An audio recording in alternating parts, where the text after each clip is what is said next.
Meus irmãos, ainda em pé, eu quero que você abra a sua Bíblia, por gentileza, em Atos dos Apóstolos. Eu quero que você abra a sua Bíblia em Atos capítulo 10. Eu quero meditar com vocês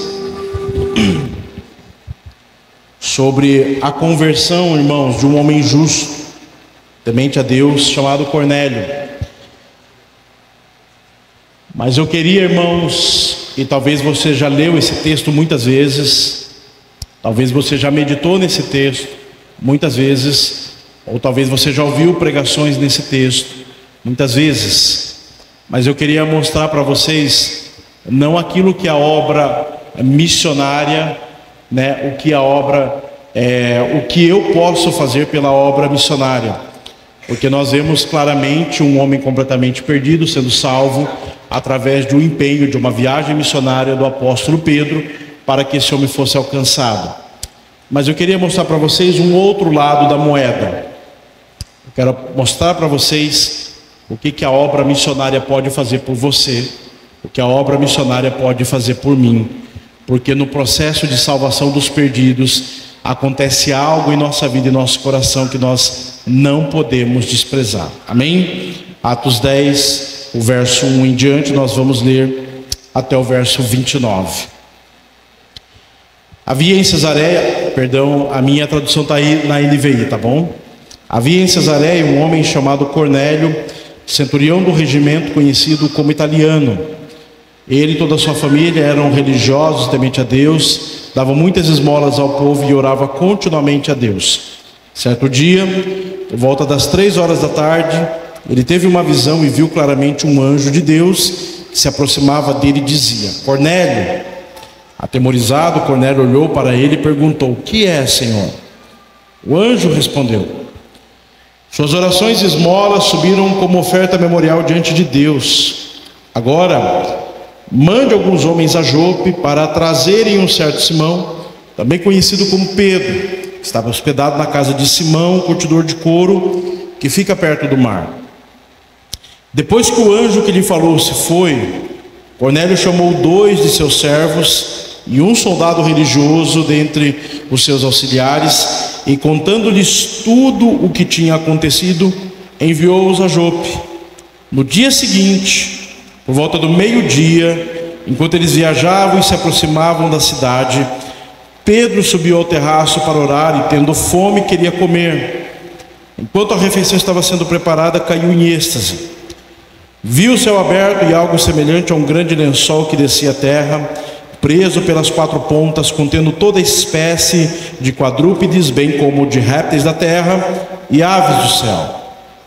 Então uma voz lhes disse: levante-se, Pedro, mate e coma. Mas Pedro respondeu: de modo nenhum, Senhor, jamais comi algo impuro ou imundo.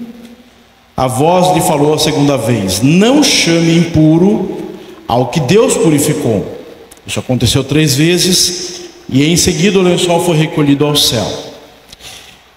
Enquanto Pedro estava refletindo no significado da visão, os homens enviados por Cornélio descobriram onde era a casa de Simão e chegaram à porta.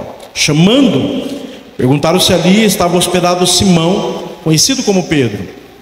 Enquanto ainda Pedro estava pensando na visão, o Espírito lhe disse: Simão, 3 homens estão procurando por você. Portanto, levante-se e desça. Não hesite em ir com eles, pois eu os enviei. Pedro desceu e disse aos homens: eu sou quem vocês estão procurando. Por que motivo vieram? Os homens responderam: viemos da parte do centurião Cornélio. É um homem justo, temente a Deus, respeitado por todo o povo judeu. O santo anjo lhe disse que o chamasse à sua casa para que ele ouça o que você tem para dizer. Pedro os convidou a entrar e os hospedou. No dia seguinte, Pedro partiu com eles e alguns dos irmãos de Jope o acompanharam. No outro dia chegaram a Cesareia. Cornélio os esperava com seus parentes e amigos mais íntimos que tinha convidado. Quando Pedro ia entrando na casa, Cornélio dirigiu-se a ele e prostrou-se a seus pés, adorando-o. Mas Pedro o fez levantar-se, dizendo: levante-se, eu sou homem como você. Conversando com ele, Pedro entrou e encontrou ali reunidas muitas pessoas e lhes disse: vocês sabem muito bem que é contra a nossa lei um judeu associar-se a um gentil ou mesmo visitá-lo. Mas Deus me mostrou que eu não deveria chamar de impuro ou imundo a homem nenhum. Verso 29: por isso, quando fui procurado, vim sem qualquer objeção. Posso perguntar o que vocês me mandaram buscar? Até aí, meus irmãos, tome seu assento. Meus irmãos, é conhecido de nós que Jesus disse que o evangelho do reino, ele seria pregado em Jerusalém, de fato foi pregado por ele. O evangelho do reino seria pregado na Judéia, e foi pregado, Atos capítulo 4. Esse evangelho do reino foi pregado na Judéia. E esse evangelho do reino seria pregado também em Samaria. Atos capítulo 8, o evangelho é pregado em Samaria. E por último, esse evangelho do reino seria pregado até os confins da terra. Essa última etapa, a chave da graça do coração dos gentios, Deus, ele escolheu que o apóstolo Paulo, ele então tivesse, através do ministério apostólico, não apenas, irmãos, o privilégio, mas a vocação, para que Pedro então ele destrancasse o coração da graça dos gentios à fé. E essa promessa se cumpre em Atos 10, quando Cornélio agora é o primeiro homem, o primeiro gentil, que é alcançado a graça por meio do ministério apostólico de Pedro. Isso é o cumprimento de uma promessa. Também que Joel 2:28 diz que nos últimos dias derramaria do seu espírito sobre todos os povos, irmãos. A palavra de Deus se cumprindo, que através de Cristo Jesus e da igreja de Cristo Jesus, o plano de Deus é que todos os povos, sejam tribos, sejam línguas, sejam nações, todos os homens deveriam adorá-lo, deveriam exaltá-lo, reconhecê-lo como Senhor e Salvador. A Bíblia diz que em um dia, como esse homem, centurião romano, eu não sei se você se lembra exatamente como se compunha o regimento militar italiano, a legião romana. Você tinha uma legião de 6.000 homens, que eram separados em 10 cortes de 600 homens, e em cada corte você tinha 6 centúrias. E esse homem, ele é chefe de uma centúria. É como se ele fosse hoje, em nossos dias, um tenente da polícia militar. Entretanto, naquele tempo, nós temos uma sociedade que não tem classe média. Ou você pertence ao extrato mais baixo, mais inferior, mais pobre, mais inacessível da sociedade, ou você pertence à classe dominante, à classe poderosa, à classe rica, à classe que tem acesso. Cornélio pertence a essa classe dominante. Ele é um homem de autoridade, transita em palácios, ele manda, as pessoas obedecem, ele manda trazer, as pessoas trazem. É esse homem que o texto vai dizer que não apenas ele, mas toda a sua casa, sua família, eram religiosos e temente a Deus. Aqui a palavra religioso, temente a Deus, significa que eles eram prosélitos do judaísmo, ou seja, o pouco que eles receberam do judaísmo foi o suficiente para que eles se interessassem pelo judaísmo e pelo Deus dos judeus.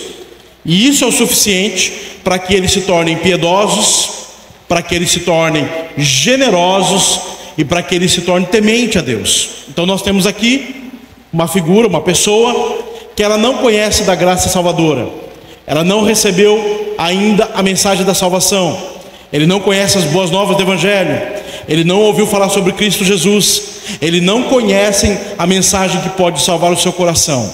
O que ele conhece é um pouco do judaísmo que chega até ele, sendo romano, e esse pouco do judaísmo faz com que esse homem seja um homem piedoso, seja um homem generoso, seja um homem temente a Deus. No versículo 22, vai além das suas virtudes: um homem justo, um homem temente a Deus e respeitado por todo judeu. Então você imagina a cena: você tem um romano que os judeus odiavam, e esse romano, ele era um exemplo de piedade, Um exemplo de generosidade. Um exemplo, irmãos, admirável, não apenas ele, mas a sua casa. A sua casa era admirada por todos os judeus. Entretanto, esse homem, ele é um homem completamente perdido. Não conhece Jesus, não ouviu as boas novas, absolutamente nada disso. Ele é aquilo que nós chamamos, por estar fora dos muros da igreja, ou muros religiosos, ou muros denominacionais. Nós olhamos para uma pessoa que não conhece Jesus, e então nós sabemos que essa pessoa é completamente perdida. Essa pessoa não foi salva ainda, ela precisa ser salva. Só que nesse contexto, a Bíblia diz que um anjo do Senhor aparece a ele, e o anjo aparece dizendo o seguinte: Cornélio, as suas orações e as suas esmolas subiram como um cheiro suave diante de Deus. Meus irmãos, eu tenho 20 anos de crente. Eu nunca vi um anjo, Alexandre. Mas sabe que aquele vento que passa, você fala: Gabriel, é você por aqui, Gabriel? Aquela pena que cai e a gente pensa que é um anjo. Nunca vi nada. Só que um homem completamente perdido recebeu uma visitação de um anjo de Deus. E sabe o que o anjo diz? A sua piedade, a sua generosidade foi computado no céu. Meus irmãos, se o nosso Deus, Ele contabiliza a generosidade de um homem perdido, se o nosso Deus, Ele não esquece da oração de um homem perdido, o que dirá a generosidade de um homem justo, de uma igreja justa, de homens e mulheres justos como eu e você? Às vezes a gente pensa que a gente dobra o joelho e parece que a nossa oração não passa do teto da igreja. Às vezes nosso coração está dominado de angústias, e a gente dobra o joelho e a gente fala com Deus e parece que não há ninguém ouvindo. Mas o nosso Deus, Ele não apenas está com seus ouvidos inclinados para ouvir o nosso clamor, mas o nosso Deus está ouvindo a oração de um homem completamente ímpio, homem distante de Deus. Nós estamos dentro desse tempo maravilhoso, essa escritura muito abençoada, mas irmãos, nós somos incapazes de ouvir a oração de uma mãe que está pelos muros de fora. Nós não sabemos, irmãos, a oração do pai, a oração do vizinho, nós não conseguimos ouvir. Só que o nosso Deus, Ele ouve todas as coisas. O nosso Deus ouve o clamor não apenas do justo, o nosso Deus ouve o clamor do ímpio, mesmo que ele dobre o seu joelho e ele clame a alguém que ele desconhece. O nosso Deus ouve o clamor dos povos, Ele ouve o clamor das nações. O nosso Deus ouve o clamor daqueles que perdidos estão. Ainda que a gente não ouça, ainda que a gente não ouça nada disso, o nosso Deus ouve. E Deus dá uma ordem para ele e diz: Cornélio, vá à cidade de Jope, vá à casa de Simão, curtidor de couro, procure lá Simão Pedro, traga Simão Pedro para cá e escute tudo o que esse homem tem para dizer. A Bíblia diz que ele chama 3 soldados e manda. Um dia de caminhada, no outro dia, irmãos, não às 3 da tarde, que era quando o homem perdido orava, mas ao meio-dia, quando o homem de Deus orava. Às 3 da tarde do dia anterior, era um homem completamente perdido orando. Ao meio-dia, é um homem completamente salvo orando. A Bíblia diz que Pedro está no terraço da casa. É a cultura dos judeus, quando a casa enchia de mulheres, os homens subiam no terraço coberto de lençóis, por causa do sol fustigante do Oriente Médio. Pedro está lá em cima. E quando Pedro está lá em cima, e o horário é o horário do almoço, a impressão que dá é que por causa, se você ler no capítulo anterior, Pedro exerce ministério de itinerância. Pedro ressuscita uma mulher, Dorcas, a casa enche, eles imploram para dizer: Pedro, fique mais alguns dias conosco. Pedro está lá. As irmãs sabem disso. Quem é casado aqui, levanta a mão. As irmãs casadas sabem disso, né? O marido fala assim: mozão, vou levar um pessoal, uma turma da igreja aí, ó, prepara um rango. Só que daí você prepara para 5, chega o abençoado do seu marido com 20. E aí senta aquele desespero. Joga água no feijão, descongela alguma coisa, e você preparando o almoço. E a impressão que dá é que está acontecendo isso.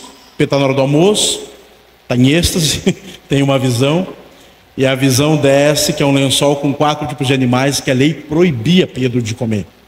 A lei dizia que se ele tocasse naqueles animais, ele ficava o quê?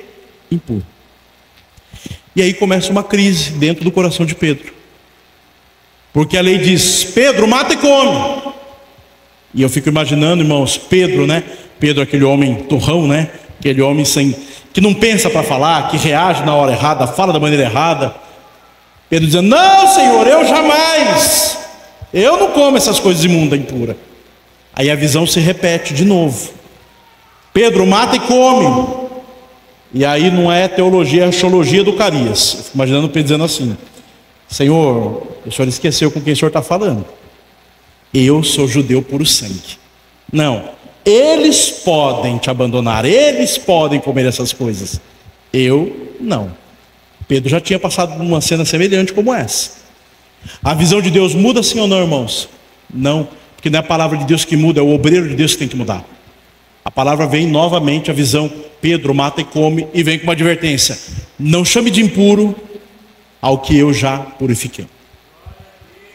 Pedro entende a visão? Evidentemente que não, porque no versículo 17 diz assim: enquanto Pedro estava refletindo.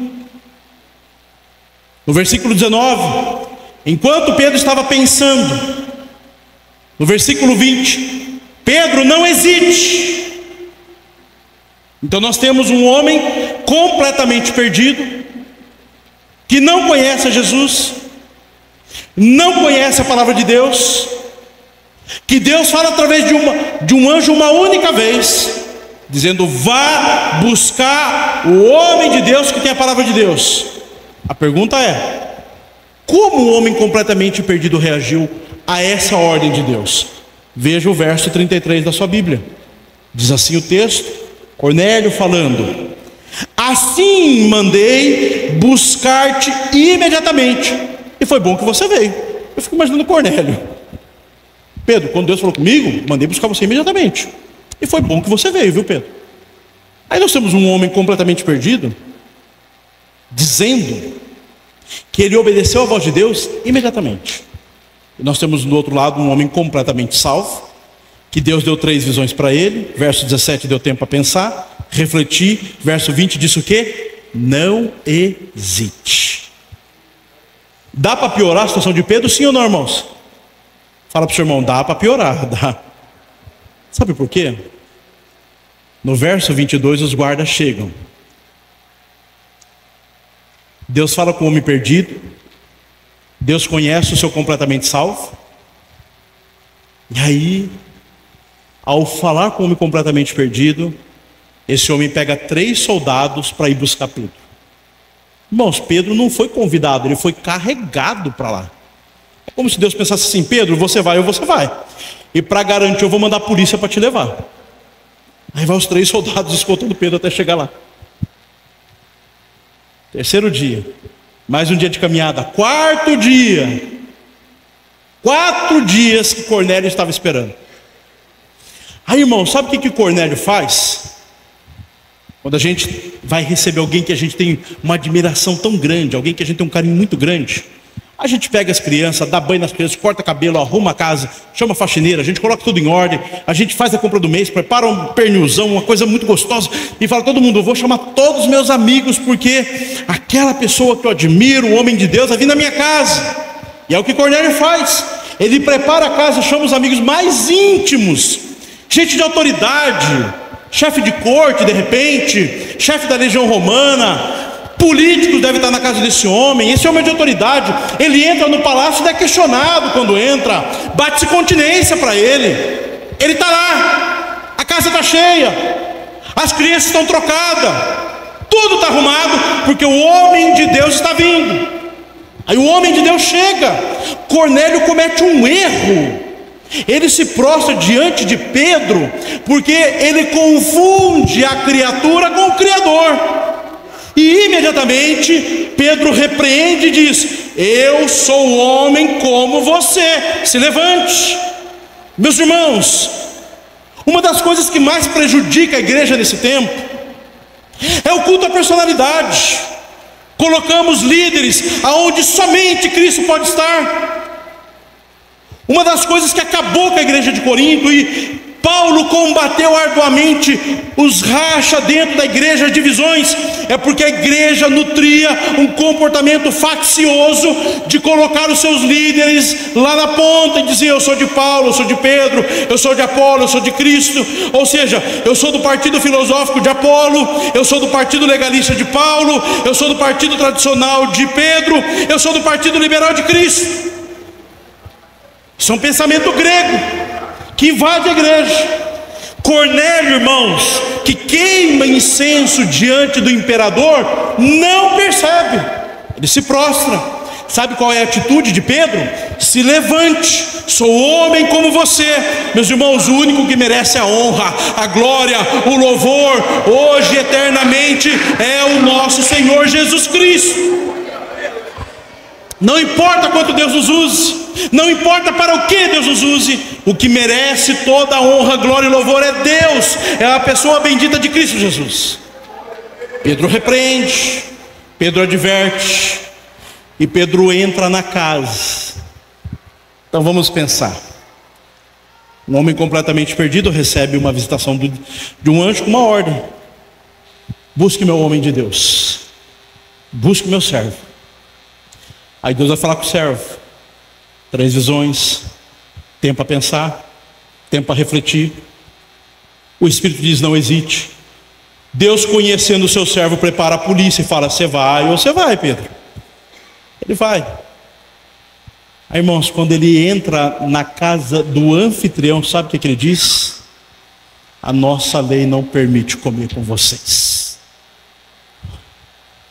Irmãos, ele pega a carteira da religiosidade e faz assim, ó, na cara de todo mundo. Ele ofende o anfitrião da casa. Dá para piorar, sim ou não? Fala para o seu irmão: a gente é bom em piorar as coisas. Fala para ele: a gente é bom. Sabe o que acontece logo depois?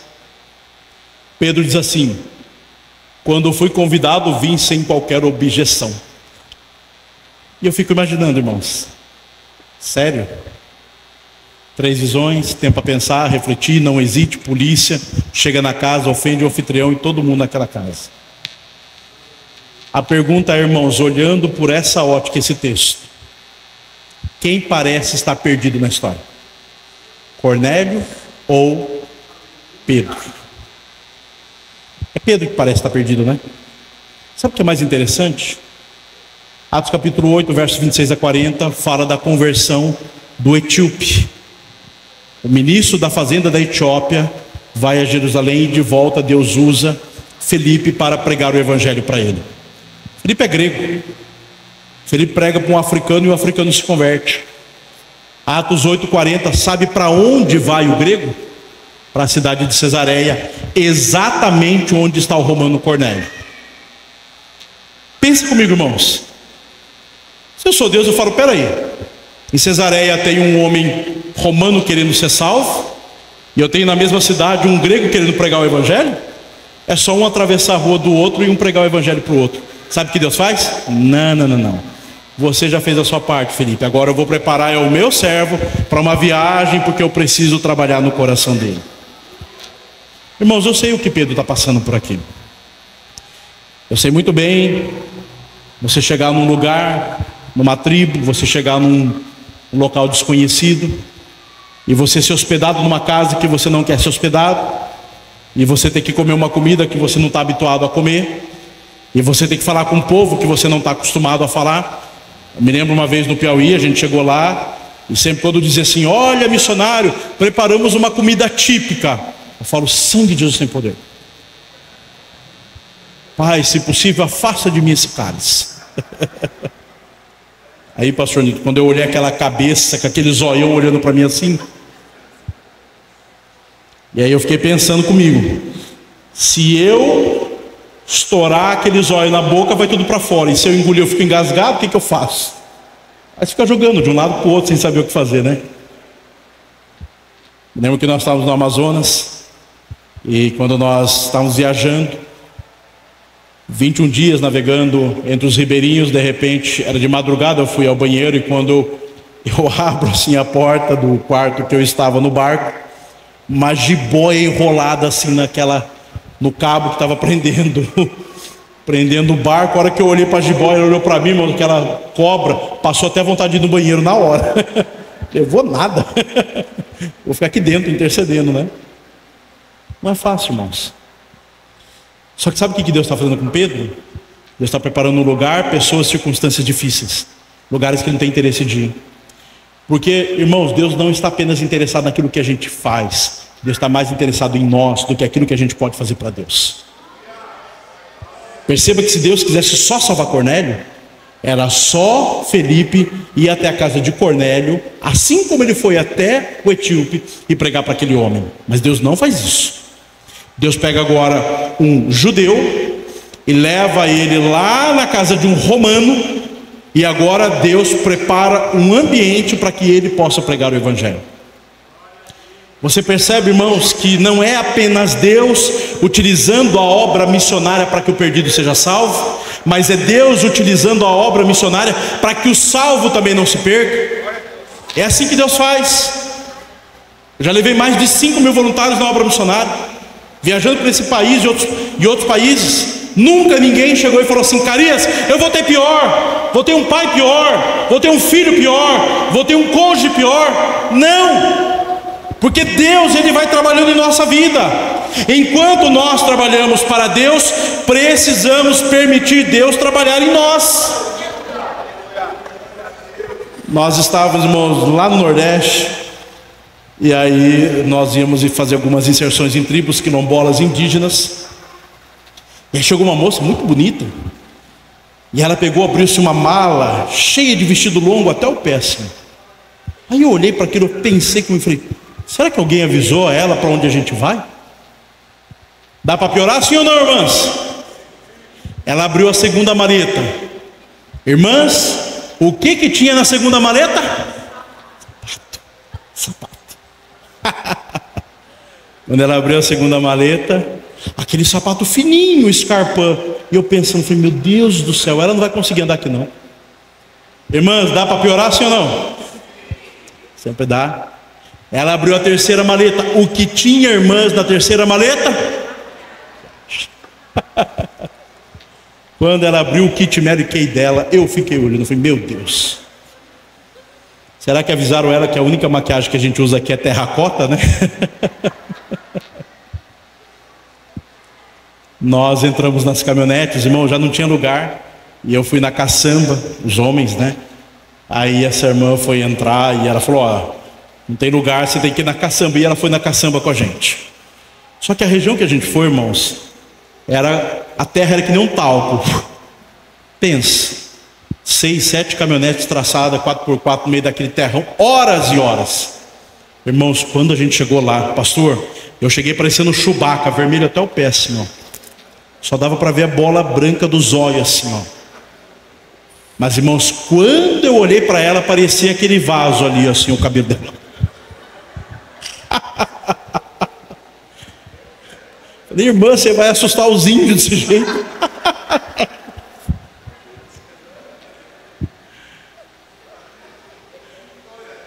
Tudo que era para acontecer de errado acontecia com ela. Tudo.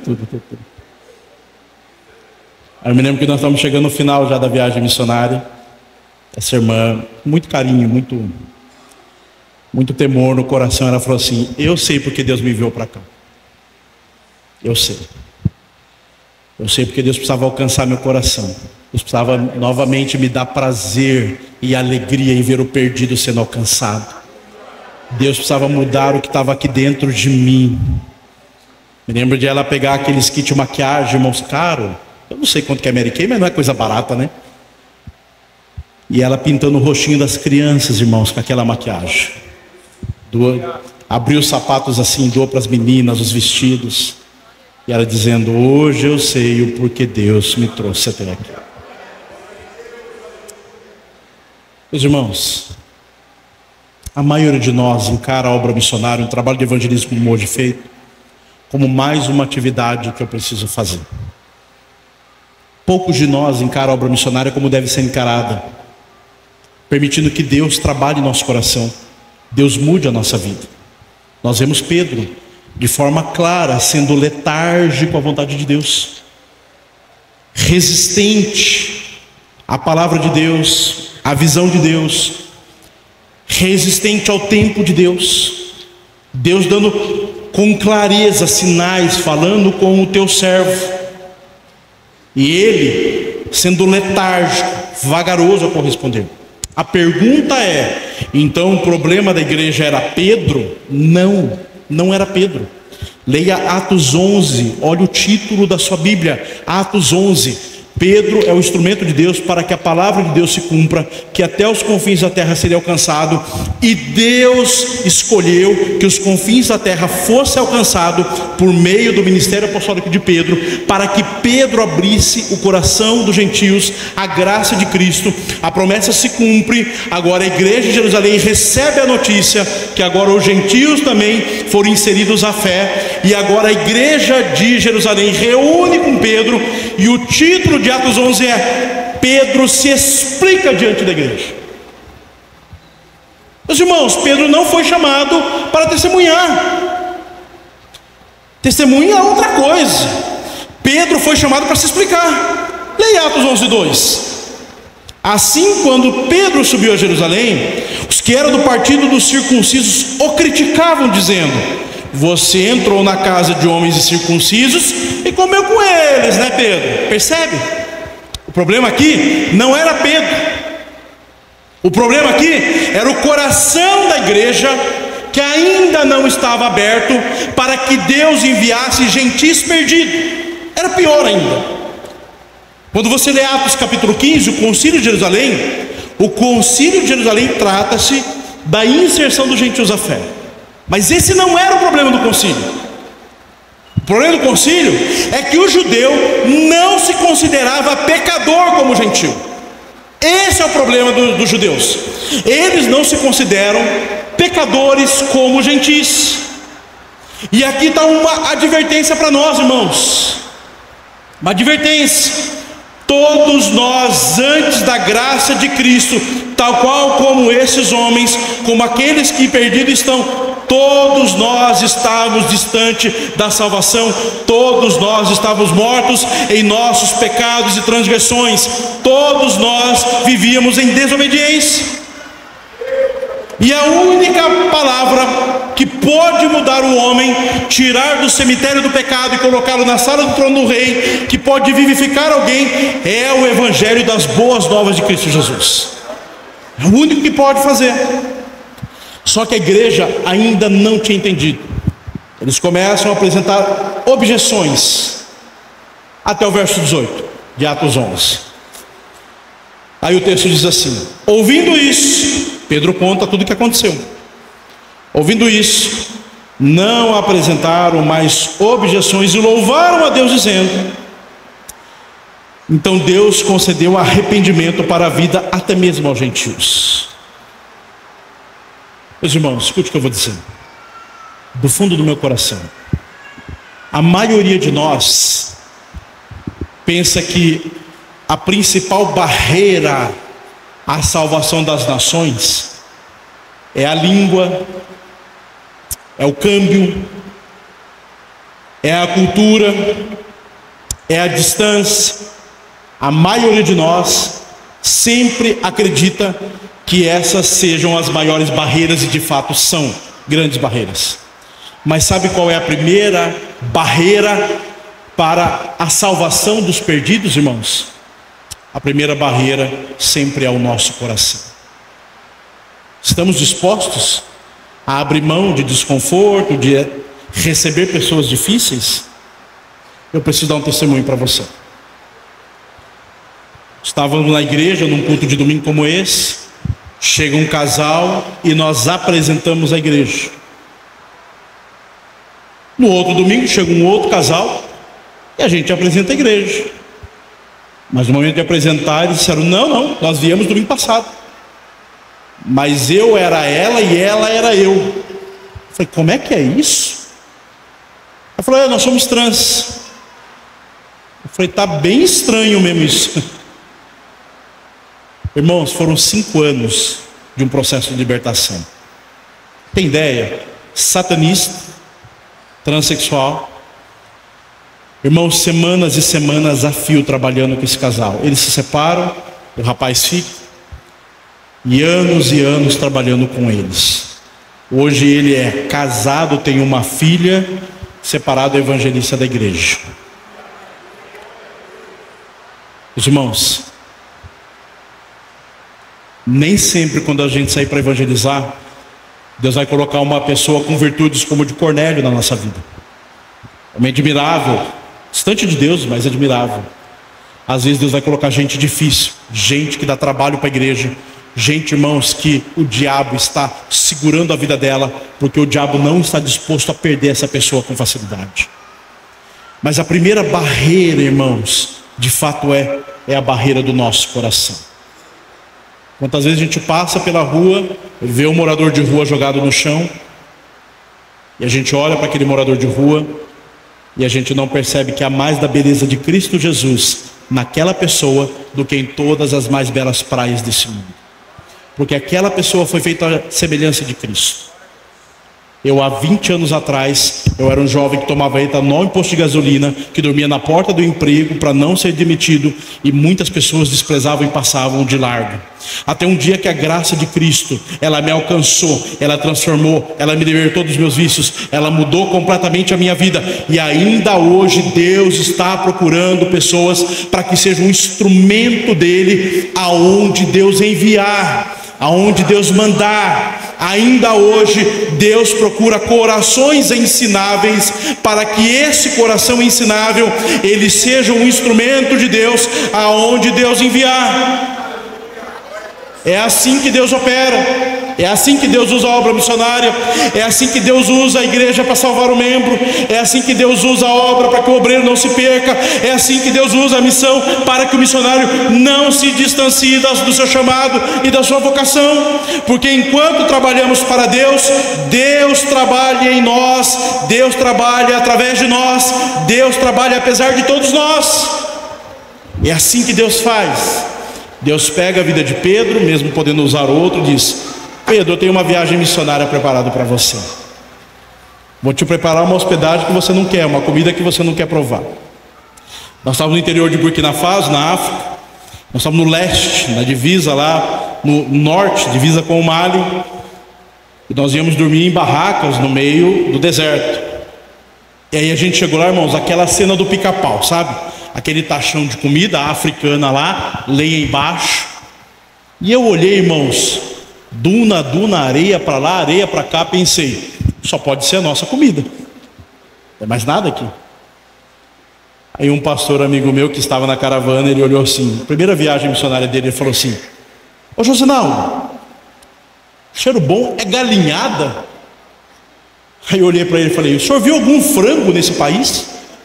Em algum momento? Ele falou: não. Falei: pastor, então não pergunta não.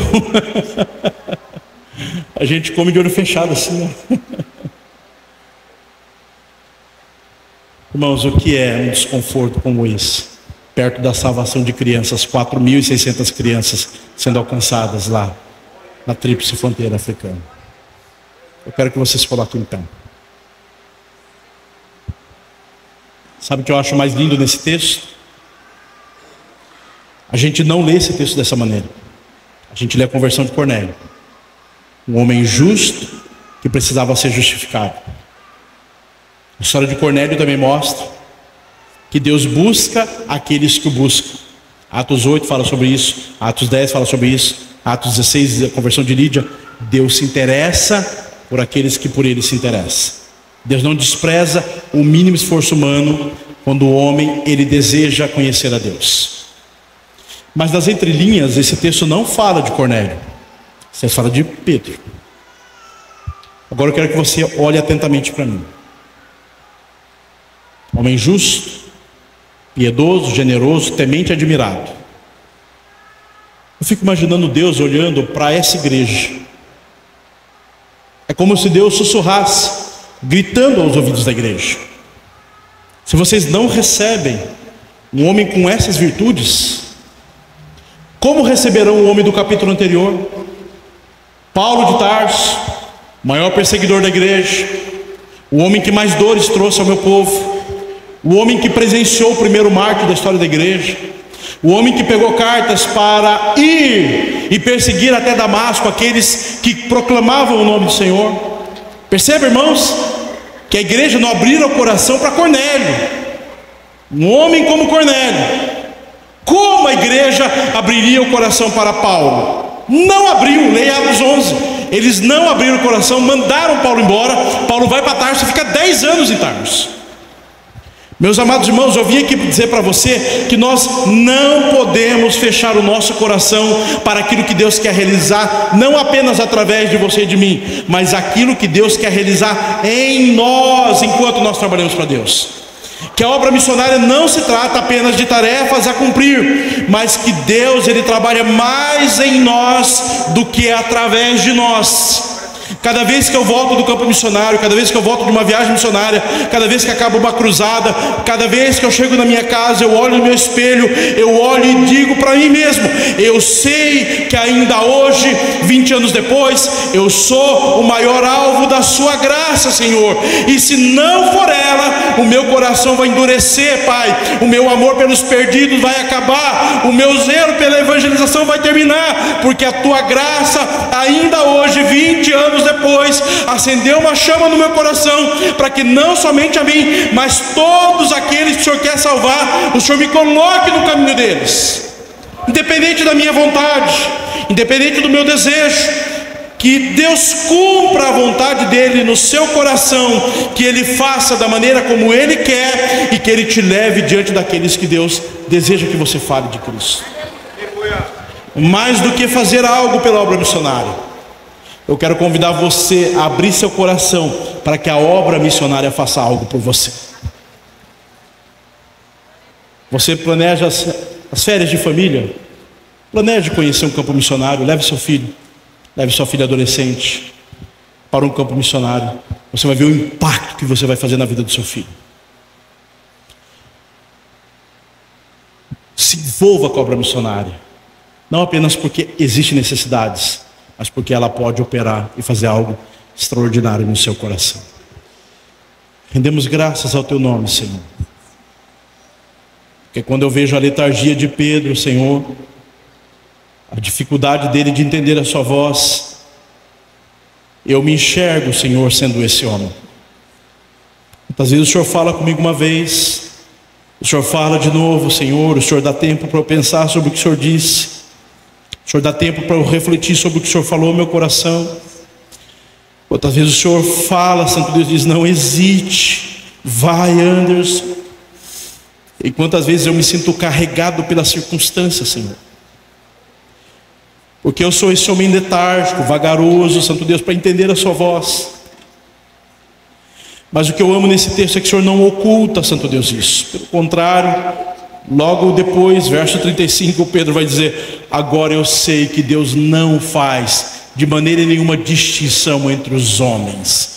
O Senhor fala com ele de forma clara, ele entende a sua vontade, ele fica, ele prega, ele batiza esse povo, Senhor. E agora, Santo Deus, anos depois, nós somos frutos do coração alcançado na casa de Cornélio. Fazemos parte dos gentios que foram alcançados através do ministério apostólico da evangelização. Rendo graças ao teu nome por isso, Senhor. Opera dessa maneira em nosso coração, para a honra e glória do teu santo nome. Amém. Meus irmãos, aplaudam ao Senhor Jesus. Recebe, Deus, o nosso louvor. Opera nosso coração, traz humildade em nosso coração, Senhor. Traz simplicidade em nosso coração, Pai. Faz isso, Senhor. Não permita que nenhum de nós se afaste, Santo Deus, daquilo que o Senhor tem colocado, Santo Deus, como plano, como trabalho para as nossas vidas, eu te peço. Amém. Meu pastor, por gentileza.